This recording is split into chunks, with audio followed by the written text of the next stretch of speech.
Football ইতিহাসে এক নতুন যুগের সূচনা হতে যাচ্ছে 2026 সালে। প্রথমবারের মতো 32 থেকে বাড়িয়ে অংশগ্রহণকারী দলের সংখ্যা করা হয়েছে 48। আর এই বর্ধিত কলেবরের কারণে ম্যাচের সংখ্যাও বেড়ে দাঁড়াচ্ছে 104-এ। অর্থাৎ ফুটবল প্রেমীদের জন্য থাকছে টান টান উত্তেজনার এক দীর্ঘ পথ চলা।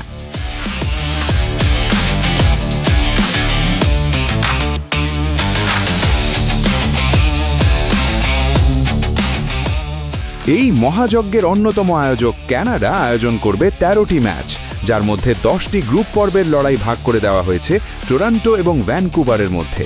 পিছিয়ে নেই মেক্সিকো, তারাও আয়োজন করবে 13টি ম্যাচ, যার 10টি গ্রুপ পর্বের ম্যাচ অনুষ্ঠিত হবে মেক্সিকো সিটি, গুয়াদালাজারা এবং মন্টেরেতে।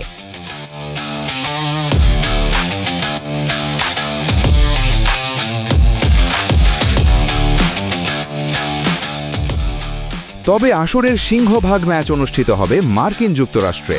দেশটির 11টি আধুনিক ও বিশ্বমানের শহরে চলবে ফুটবলের এই মহারণ।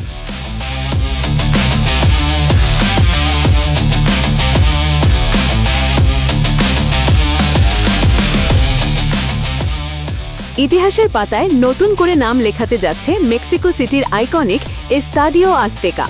প্রথম স্টেডিয়াম হিসেবে 3টি ভিন্ন বিশ্বকাপের উদ্বোধনী ম্যাচ আয়োজনের বিরল রেকর্ড গড়তে যাচ্ছে এই ভেন্যু। এখান থেকেই শুরু হবে 48 দলের শ্রেষ্ঠত্বের লড়াই।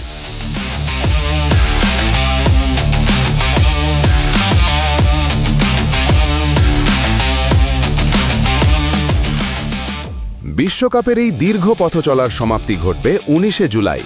নিউ জার্সির ম্যাটলাইফ স্টেডিয়ামে অনুষ্ঠিত হবে সেই কাঙ্ক্ষিত ফাইনাল, যেখানে নির্ধারিত হবে ফুটবলের নতুন বিশ্বসেরা।